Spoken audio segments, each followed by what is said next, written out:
This is Software Engineering Radio, the podcast for professional developers on the web at se-radio.net. SE Radio is brought to you by the IEEE Computer Society and by IEEE Software Magazine. Online at computer.org/software. Welcome to Software Engineering Radio. I'm your host, Akshay Manchale. My guest today is Noah Gift, and we'll be talking about MLOps. Noah Gift is an executive in residence at the Duke MIDS Data Science and AI Product Innovation Programs and teaches MLOps, data engineering, cloud computing, and solopreneurship. He is the author of multiple technical publications, including recent books Practical MLOps, which this episode will get into, Python for DevOps, among others. Noah is also the founder of Pragmatic AI Labs, which develops technical content around MLOps, DevOps, data science, and cloud computing. Noah, welcome to the show. Hi, happy to be here. So to set the context for the rest of our episode, can you briefly describe what is MLOps? Yeah, I would describe MLOps as a combination of four different items. One would be DevOps. I would say that's about 25% of it. The other 25% would be data engineering or data ops. The other 25% would be modeling, so things like you do on Kaggle. And then the other 25% would be business. So, product management, essentially knowing what it is you're solving. I would describe it as a combination of those four things. And how do you see that differing from DevOps in general? Because you said DevOps was like a part of it. So where's the difference beyond DevOps there? Yeah, so in terms of DevOps, really the concept is fairly straightforward. It's the idea of automating your software infrastructure so that you're able to rapidly release changes, you're building evolutionary architecture, and you're able to use the cloud, for example, to do infrastructure as code and to use virtualization. So really it's the idea of having a iterative, agile environment where there are very few manual components. And I think many organizations understand that and they're doing DevOps. I mean, it took a while for organizations to fully adopt it, but many people are doing this. But in terms of machine learning operations, there's a few wild cards here. And one of them is that if you don't have data, it's going to be very difficult to do machine learning operations. So you need to have some kind of a pipeline for data. And I would compare this a lot like the water system in a city, where you can't have a dishwasher or a washing machine or a swimming pool if you don't have water hookup, and treatment plants where once the water has been, something's been done with it, you're able to process it. And if you don't have that data pipeline set up, you're not going to be able to do MLOps. And then likewise, what's a little bit different versus DevOps is that there are new things. So if it's just DevOps, you could be, deploying mobile applications. And there are some interesting things about that, but it's fairly well known now. But with machine learning, you're going to deal with things like models. And the models could introduce another basically component that has to be watched. So for example, is the model accurately performing in production? Has the data changed a lot since the last time you trained the model? And so you have to add new characteristics. So in some sense, there's a lot of similarity to DevOps, but the main thing is that there's new components that have to be treated in a similar fashion as what you've done in the past. I think in some sense, like going from web development to mobile development, there could be some similarity there in that if anyone remembers when you first got into web development, there's kind of the classic things of there's JavaScript and HTML and a relational database.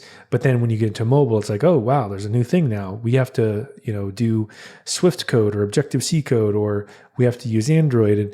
And then, I have to deal with different things like how do I deploy my mobile device? And so in some sense, it's just another component, but it has to be treated in a unique way that the properties of that component have to be respected and taken care of, in that they're a little bit different. Just like web development has some similarity to mobile development, but it's not the same. There are some very unique differences.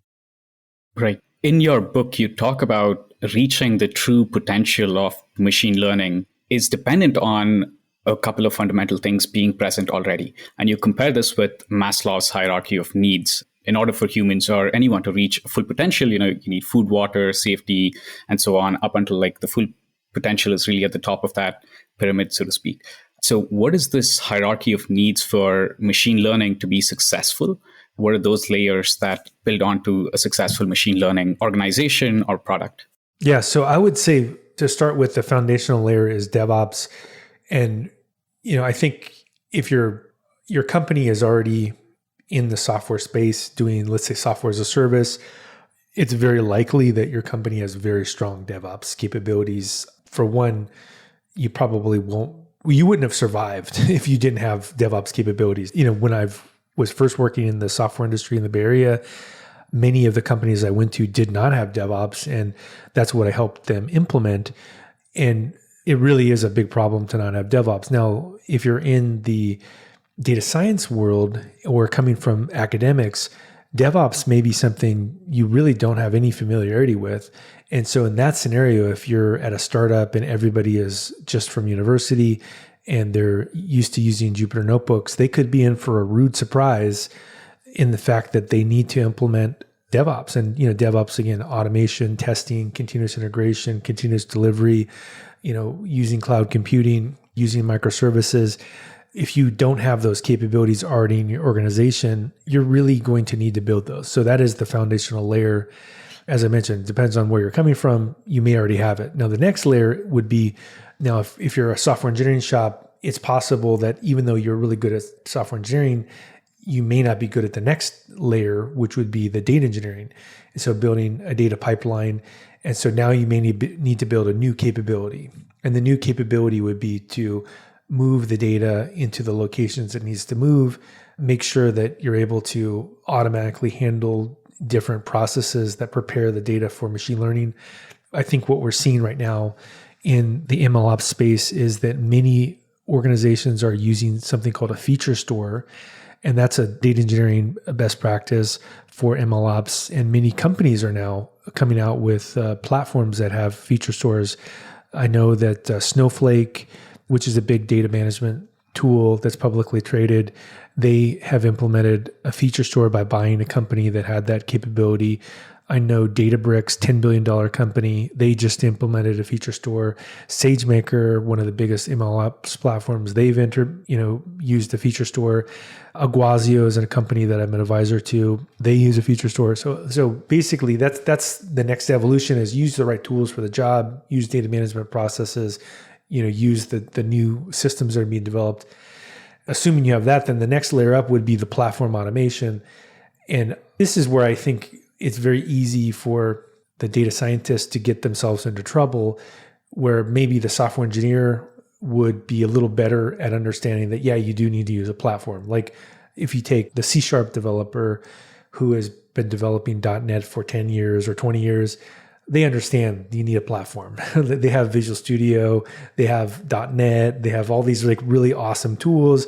And like, why would they not use all those tools? They make them more productive. And similarly with doing things in machine learning, my recommendation is that somebody picks a platform of some kind. It could be SageMaker for AWS. It could be Azure ML Studio for Azure. It could be Databricks if you want to do Spark-based systems. Whatever it is you're deciding to pick, I'm more neutral on this, but you should use some platform so that you can focus on solving holistically the whole problem versus building out orchestration systems and distributed computing systems and monitoring systems and all these things that have nothing to do with MLOps by itself. So once you've got all that and you are using some platform, then at that point, I do believe you're at the stage where MLOps is possible. The one last step, though, would be that you need to make sure that there's a good feedback loop with the stakeholders in your organization, like the product managers, the CEO, so that you're able to formulate what it is you're trying to build. So in this sense, it's not that different than regular software engineering. I've made a lot of new products in my life. And one of the things that's really critical is to work with the product managers to make sure that the thing you're building actually makes sense. Like, is there ROI? Can it make money? Can it solve problems for customers? So similarly, even though you can build something, just because you have the capabilities and you've done all those steps, doesn't mean necessarily you should, without doing a little bit of due diligence. But yeah, that would be the foundation. Yeah. And I think when you mentioned feature stores, I want to add to our listeners, we did a recent episode on feature stores. I'll leave a link to that in the show notes if you want to go and listen to that. But continuing on with what you were saying, there's a lot of different people involved in machine learning that you don't normally see in just traditional software shop that has some sort of DevOps thing in place.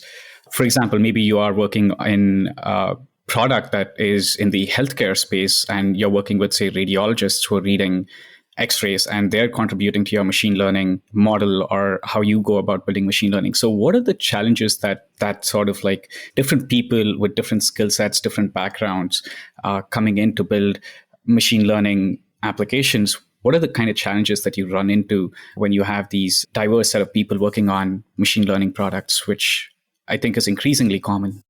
Yeah, I think one of the problems is that there needs to be a production first mindset. And that alone could solve a lot of the issues. So if from the very beginning you're using version control, you're using continuous integration, you're using a platform, I think all of those are some of the ways to add guardrails to the process. If from the very beginning you have some people that have PhDs and they're in the corner working with Jupyter Notebook, and then you have some other people that are doing DevOps and using infrastructure as code, then that definitely is going to cause a conflict at some point. It really has to be from the very beginning that you're using this production first mindset. Now, we're seeing this actually with a lot of the evolution of the tooling. And I know SageMaker, I was just reading today, in fact, that they have this whole concept of SageMaker projects, and you build out the whole project as like a machine learning software engineering project. So I think those are some of the things that would go a long way is making sure that you're treating it like you would treat holistically something that's going to go to production. So like no one that's a software engineer would basically just start. I mean, if you're really a beginner and you've never had any experience, you would just start writing code without version control or tests or anything like that, or like some kind of editor. But if you're a professional, you would never do that. You would make sure that it was hooked up and you could continuously deploy your software. So similarly, from the very beginning, you should not make a mess. You should build out a production first mindset. Yeah. Can you comment a little more about the continuous integration aspect of it? I know there's various layers in terms of, say, how your data interacts with it, but just in terms of just the model, which changes over time. It might be a statistical representation of signals that you've trained in the past, and now you want to continuously improve. Maybe you want to go back to some version of the model. So how is that represented? How do you have version control and continuous integration on models itself? I would say the software part, is the part that I would say the continuous integration, even though it's a machine learning product, it doesn't mean that the software went away. So the software still has to be tested, and you still have to have linting and things like that.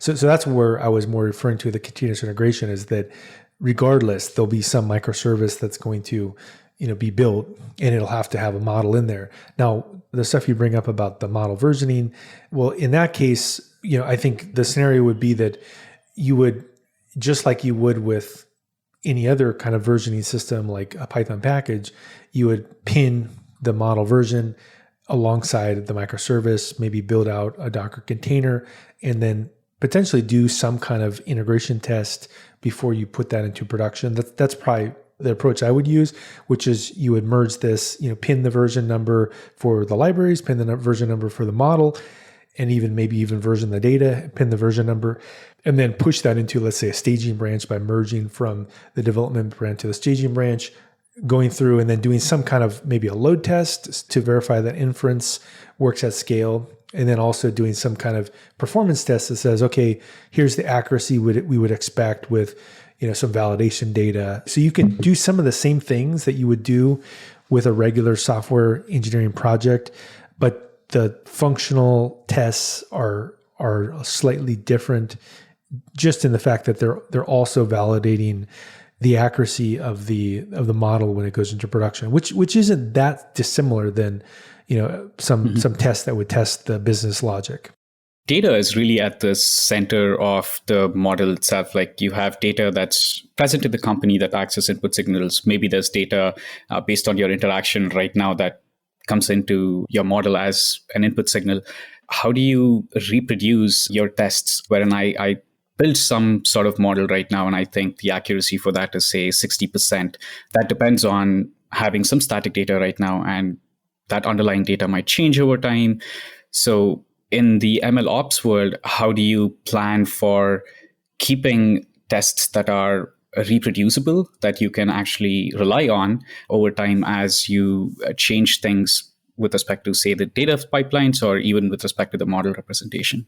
I think there's a lot of different ways that you could do that. One is that you could do data drift detection. So if the last time you trained your model, the data had maybe drifted more than 10%, then potentially what you would do is just automatically trigger a new build of the model. And then you could do your integration test that verified that the model performance with the new trained model still worked pretty well. In addition to that, you could also, and I think this is more of a newer style, which is you could keep version copies of your data. So if you are using, let's say, a feature store, for example, that would be much easier to do data versioning with, right? Because you're actually versioning the features, and then you could say, well, at this point in time, this is what our accuracy was. Mm-hmm. Let's go to the new version of the features, and then let's train a new model and see, is this better? And then you could even go back and you could mix and match. So I think this is where the iteration of, I think the feature store really could be a very interesting, component to a pipeline where you're sifting the data to the point where it becomes more like something that you would keep in a versioned manner, so that you can do things like retrain rapidly and verify that the accuracy is still good enough. Mm-hmm. What are some reasons why your accuracy might go down over time? Do you have any examples, maybe? One example I had when I was working at a sports social media company that I was the CTO at, we initially this was 2013, and it's actually amazing how much the world has changed with social media in the last 10 years. But a lot of the issues that we're seeing today, actually, we saw in social media at the time. Like, one of the issues is actually who is influential. And we're, like, I think a couple of days ago, Elon Musk was saying, are there bots on Twitter? Like, who's really, got followers? These are questions that we were dealing with 10 years ago. And one of the things that we discovered was that the relative engagement was one of the stronger signals for basically influence. And what we did was we trained models that would look at the relative engagement. But when we initially were training our models to figure out who to partner with, and which was one of the machine learning jobs that I developed, initially we didn't have a ton of data, because in order for us to figure out the signal, we needed to first capture their relative engagement on multiple social media platforms, Twitter, Facebook, and even we used Wikipedia for this. In addition to that, we also needed to have actual data. And so it's the whole cold start problem. So once they posted content onto our platform, then we were able to get some data. But if we didn't have the data, we had, essentially a very, very small data set. And that's a perfect example where when I first created the model, it was a lot different than the model when there's a lot of data, because, which is, now it's pretty intuitive to everybody, but basically there's a massive exponential relationship, between somebody who's just a regular person and, let's say, Ronaldo or something like that. I mean, they're, or Beyonce or something, like, they're so far, above that there needs to be like a power law, relationship. And so, if you're initially, your model is predicting, let's say, more of a linear relationship because you just don't have a lot of data, and you just kept staying with that, then, that could be a real problem, because your accuracy is going to be very, very different as more and more data kind of populates in. So that's a perfect example of the data drift problem is that, hey, we for the first amount of people, maybe where they weren't like huge influencers, the model was okay. But then all of a sudden, as we start to get some of these like superstars that came into our platform, we needed to basically retrain the model, because the model just didn't even work according to the new data that it saw. That seems like there is an urgency problem there, where you detect some sort of data drift and your model accuracy is degrading and you really need to respond to that really quickly. Training a model might take a while. So what are some backstops that you might have to, say, stick with the accuracy, maybe, or segment your users in a way where you get the same accuracy? In the example that you were talking about, are there strategies to deal with, to respond really quickly in the MLOps lifecycle that lets you rapidly release something, rapidly release a fix, rapidly, say, cut off access to some data maybe that might be corrupting your model? I think it depends on a few different factors. So one would be, in our case, we had a very static model creation system. The models would basically be retrained every night. So it wasn't super sophisticated. I mean, back again, 2013 was like the Stone Age of some of the stuff that's happening with MLOps. But we would recreate a new model every night. But when you have a version model, you can always just go back in time and use a previous model that would have been more accurate. The other thing you could do is don't use the newer model, or don't make decisions on the newer model. So kind of stay with the older model. So for example, in our situation, the reason why the model was so important was we used it to pay people. And so we're essentially figuring out who would be successful. And it was actually a way to bypass traditional advertising to grow our platform. And in fact, it was very effective. A lot of people waste a lot of money on buying ads on their platform, to do user growth. But we actually just went straight to influencers, figured out how much we should pay them, and then had them create content for our platform. And in that scenario, once we got into a very new set of users where there was really, our model didn't understand yet how to interact with them, probably the best way to approach that would be to not let the model make any predictions, but to do more of like a naive forecast. So you could just say, look, I'm going to pay you, I don't know, $500 versus I'm going to try to predict what to pay you. You just pay somebody like a flat rate that's like maybe the average you pay all of the people that you're paying, so that you can collect some data. So in that kind of scenario, I think that's important, to not get too confident and say, oh, great, we have this model, it's working so amazing. And then all of a sudden you get new signals that you don't know how to interpret yet. Especially if there's money involved or human life involved, it may be better to just do a very cautious approach, which is again like, hey, we'll give you just this fixed amount of money to just see what happens. Mm-hmm. And then later, maybe a year later, you can actually create a model. So I think that might be the way that I would approach one of those kinds of problems, is use an old model and then don't make decisions on the new data yet until you have more data. With respect to just testing and deployment, A/B testing is like a popular way to deploy new features into your production users. When it comes to machine learning, do you have similar patterns? I know what you just described is a form of, like, say, A/B testing, arguably. Like, you have one out there and the other one, you're just observing how it does. But are there other strategies for testing to see how well models are going to behave as you make changes to it? I mean, I think the A/B testing strategy is a pretty good strategy. I mean, you could also do a percentage though, too. You could do an A/B testing where the weight of the new model is very low, which I think if there's money or human life at stake, then that might be a good strategy, right? Is like, why rush into things?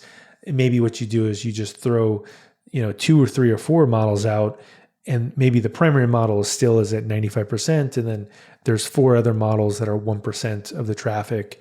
And you just collect the data to see how it's performing. And then if one of them does appear over time to be an improvement, and you're able to, figure out why it's an improvement, then you can promote that model and then degrade the other models. Invent your future at CACI, a national security company revolutionizing technology through digital, C4ISR, cyber, space, engineering, and IT transformations. You'll deliver information dominance through the development of next-generation solutions. At CACI, you'll be treated like the company's greatest asset. When a company believes their people are their greatest asset, they let the best do what they do best. Visit careers.caci.com/innovate to explore CACI's engineering and IT opportunities.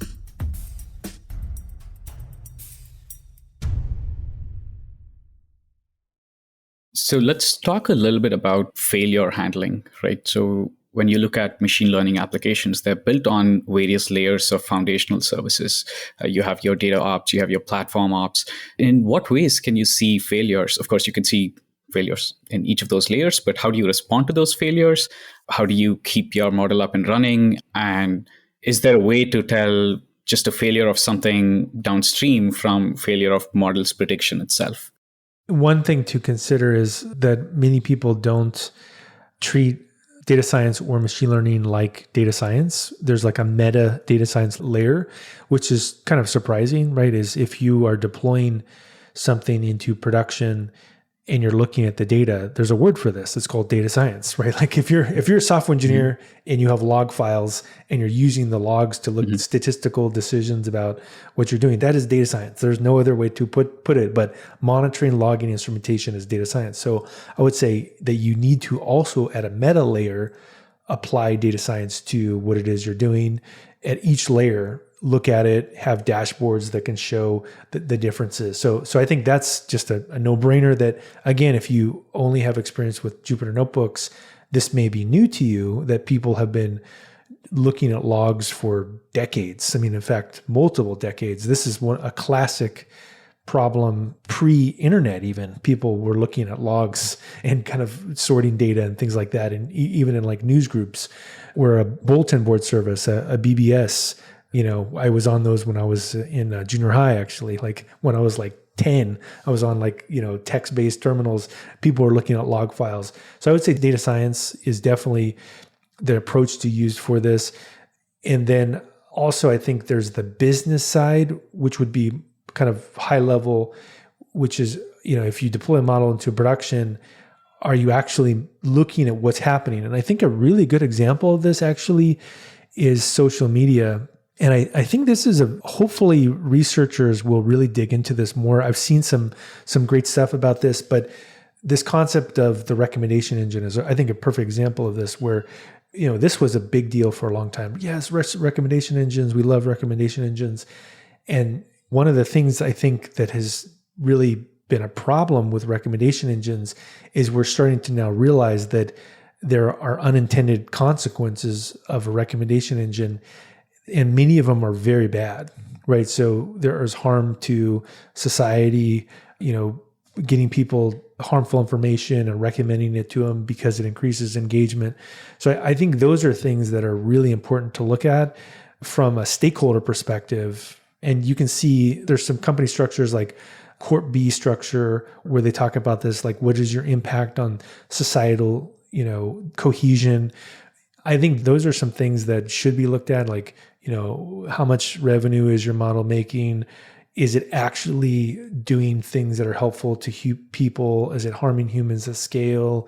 Is it really something we even need to do? I think you could make the argument that many companies that do recommendations at scale, YouTube, Facebook, those Twitter, that you could even make the argument like maybe they should turn off all recommendations, right? Like, do we really know the impact on those? So I think that's another thing to just put into the situation is once the model's been deployed, should you be prepared to just turn it off because it's not having, on one level, a surface level, it may be performing the way you expect, but actually, what if it's not doing what you expected at a more holistic level? And what can you do to mitigate that? I think that's a really good point about just responsible AI or ethical AI that's being talked about right now. So if you look at MLOps as something similar to software development, you have a life cycle of software development, maybe waterfall, agile, whatever you're doing, and you have a way of doing MLOps. At what point, at what stages do you consciously think about, say, the ethical considerations of what you're trying to build in this whole life cycle of building a machine learning application? For me personally, one of the things I'm trying to promote is the concept of, are you harming humans at scale? Are you neutral, or are you helping humans at scale? And that's the framework I think that is pretty straightforward, right? And if we look at social media companies, and I think there's a big documentary about this, The Social Dilemma, that YouTube had at one point served out more traffic to Alex Jones than all of the major newspapers in the world, right? I mean, that to me is very clear. That's harming humans at scale. And they made a lot of money based on putting ads on that. I hope someday there's a reckoning for that. And, similarly with companies like Facebook, they're still to this day, we don't know all the different things they're doing, but recommending, I think during the January 6th riot or around then, I don't remember all the details, but that they were actually recommending like body armor and weapons to people, and we obviously see from recent events that people do actually act on those things. They buy body armor or weapons and do things. So there's like not like a theoretical connecting the dots, but there's an actual connecting the dots. I think that would be something I hope new people to the industry who are talented look at, is ask yourself that question. Am I neutral? Am I harming humans at scale, or am I helping them? And I think there's this belief that you don't have to care about that for some reason. There's certain segments of the tech industry. I don't understand why you think you don't need to know about this, because it's the world you live in. And I think it is important for people to say, I want to be careful about what it is I'm working on. I mean, here's a good example. Let's take a company like Coursera, which I do a lot of work with. They're a Corp B certified company. Please tell me something they're doing that's harming humans, or even neutral even. They're definitely not neutral, and they're definitely not harming humans. They're helping humans at scale, right? That's a pretty clear example of like you're teaching people new things that help them, make more money, and it's free, right? Like you can audit Coursera for free. Like, I mean, that's unambiguously good.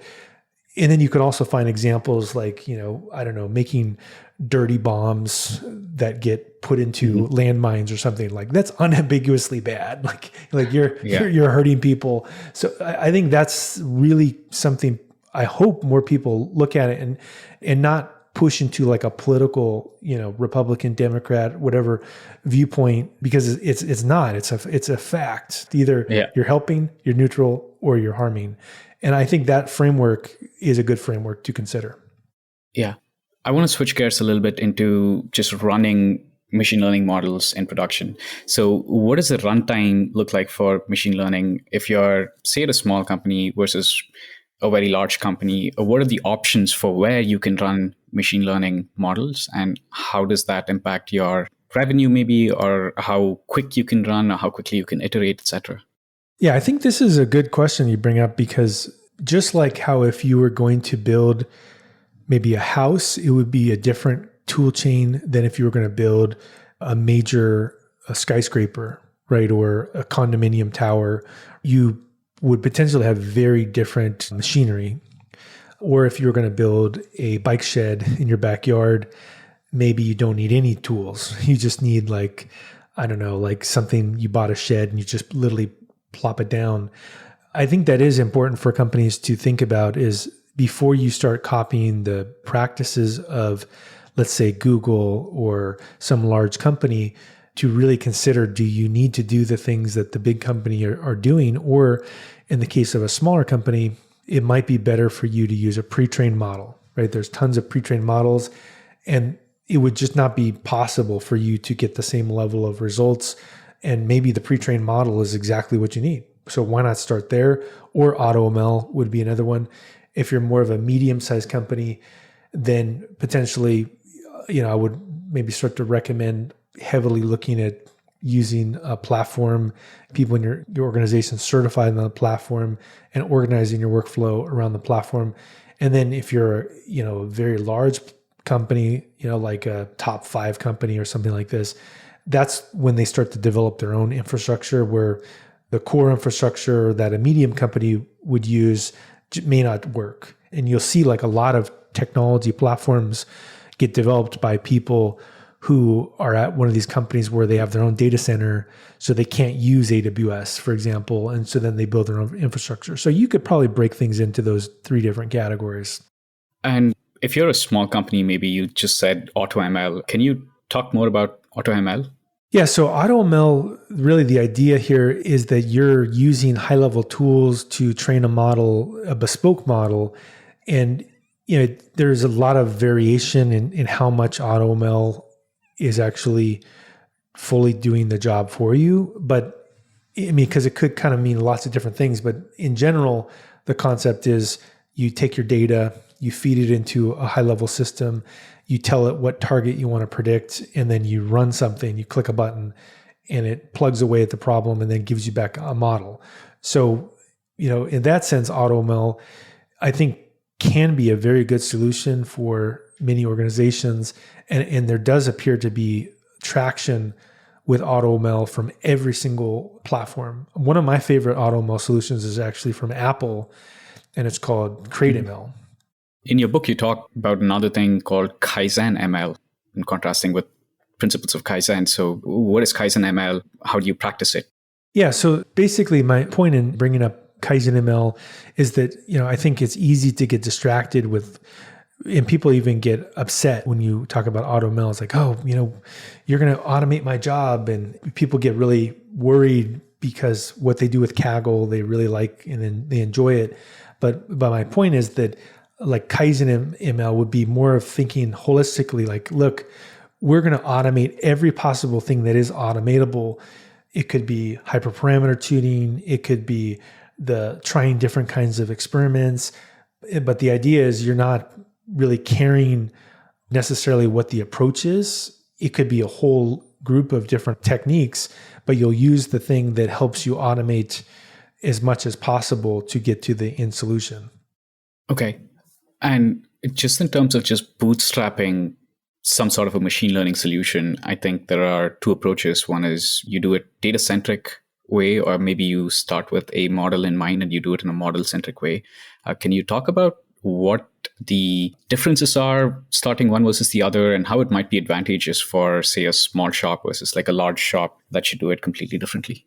It's interesting because the data-centric versus model-centric argument is, I don't know if I buy that, actually. So I think more in terms of the rule of 25%, where to me it feels like you may be overestimating the organization's ability to do DevOps, and you also may be overestimating your organization's ability to do product management. And so I think a better approach versus model versus data-centric is that all those four quadrants are equally treated. So, for example, you have to do maybe a maturity analysis and look at, at the beginning and say, look, do we even have DevOps? If you don't, who cares about model-centric or data-centric? You're going to fail, right? and then look at the data, like, do we have any kind of data automation? Well, we don't. Well, then you'll fail. And then once you have some of those foundational pieces, then the part is, even if you want to be more data-centric or more model-centric, and there's pros and cons to both, you still, if you're not identifying the correct business use case, you also will fail. So that's why, my view is a very different view than like an expert like Andrew Ng, who is obviously a very talented person, right? And has all kinds of experience, but more in the academic world, where my experience is like more blue collar in that I've spent a lot of my life with, greasy hands, right? I'm like in the car, I'm building software solutions that I think that delineation between model-centric and data-centric is kind of theoretically interesting for a certain life cycle stage. But I would say that's not the place to start. The place to start would be to holistically look at the problem, which is, again, the rule of 25%. Once you have that set up and you have all those components set up and you really have that feedback loop, then I could see someone making the argument that, which I don't disagree with, which is, what's more important, the modeling or the data? Yeah, probably the data, right? Because the modeling, I can just click a button and I can train models. So why do I need to do that? Let's get even better at massaging the data. But I just feel like it's kind of misleading to lead with that, when the holistic approach, I think, is where probably people should start. And let's say you are taking a holistic approach to starting out. One of the choices that you might have is maybe you should be running this in the cloud by using maybe an AutoML like solution, or maybe just because you want to have more compute power. How do you decide whether that's kind of like the right approach compared to trying to do it on-prem, because your data might be in different places? Is that still a concern when you're trying to look at it holistically to decide where you want to do your training or deployment? And at what point do you actually like have that clarity to say one or the other? I think that it would potentially be a good idea to use the most popular solutions. So let's just take from a data science perspective, who is the top cloud provider? Well, it's AWS. Okay, well, what is their product they recommend? SageMaker. Okay, start there, right? Like that's one really simple way to work. And then what is the document, like literally the manual? Like this is when I was growing up, this is the thing that people used to say to you before there was Stack Overflow. They would say, RTFM, read the manual, with a little bit of cussing in there. And basically it's like, that's exactly what I recommend is use the largest platform on the largest cloud, and then just literally read their documentation and do exactly what they say. That's probably one of the better approaches. I think I would be a little worried about on-prem and dealing with that. I would probably recommend to somebody, why don't you pick the smallest possible thing you can do that's not on-prem initially, unless you really have deep expertise in like on-prem and you're experts at, you're doing world-class data engineering, then maybe, it doesn't matter. You can do anything, you'll be successful. But if you're kind of new and things are a little bit clunky, maybe just take a very, very, very tiny problem, like the smallest possible problem, even so a problem that's so tiny that it's inconsequential whether it succeeds or fails, and then get like a pipeline working end to end, again, using the most popular tools. And the reason I also mentioned the most popular tools is that it's easy to hire people now. So you just go and say like, whatever the most popular, maybe in 10 years, AWS won't be the most popular. I would again say pick whatever the most popular tool is, because the documentation will be there and it's easy to hire people. What do you have to say about the interoperability concerns? You talk about it a little bit in the book about how critical that is. So maybe can you explain why it's critical? And let's say you actually pick the most popular tool chain available. What do you have to do to make sure it is interoperable in the future? I think sometimes you don't care. It's a good problem to have, is that you're successful and you're locked into the cloud. I mean, I'm not a believer in lock-in fears. I know many people are afraid of the lock-in, but I think a bigger problem is, does anything work? That's probably the number one problem is, does anything work? And I would say maybe, you don't need it. Like you don't need to care about in the short term. First, try to make sure you get something that works. There's an expression I use, Yagni, you ain't gonna need it.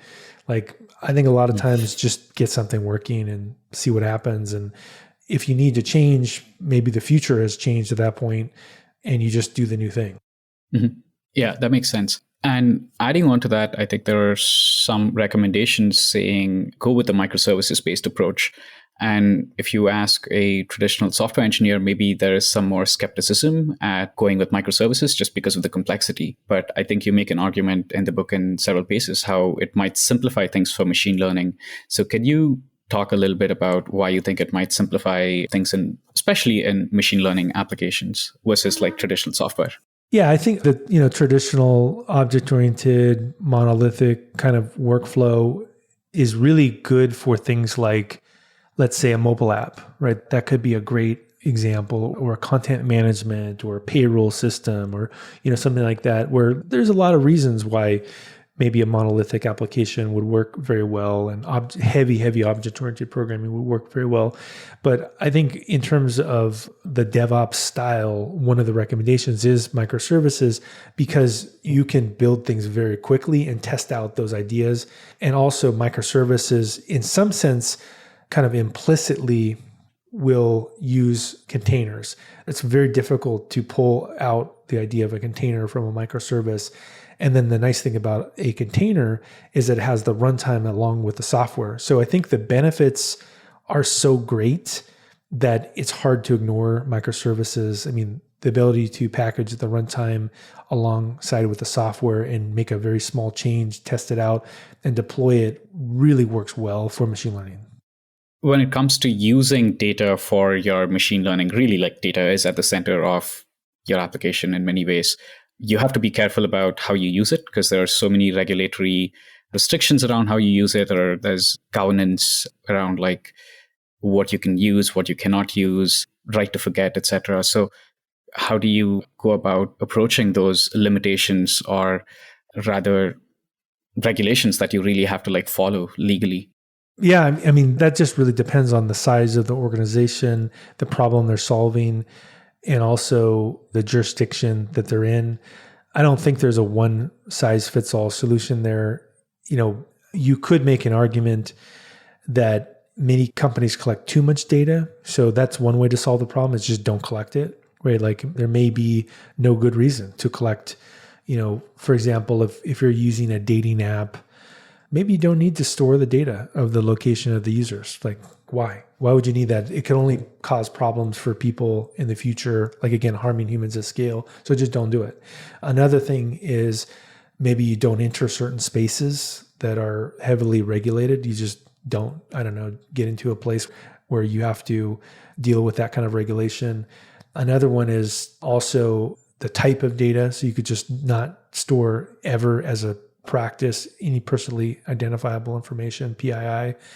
So I think there's mitigation strategies, and part of it could just be being a lot more careful about what it is you collect and or what markets you choose to get into. I think also this concept of being a unicorn or being like $1 trillion company, or, I think hopefully those days are over that everybody wants to be a $1 billion company.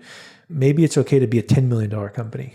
And so maybe instead you focus on less things, and the things you do really well, and you don't care about becoming, some huge company. And so maybe that's another solution as well.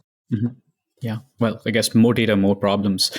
But can you talk about security? Like, are there specific things that you would do to make sure that your model is secure, or something different that you wouldn't otherwise do in traditional software that you have to do in machine learning, or you don't have to do in machine learning?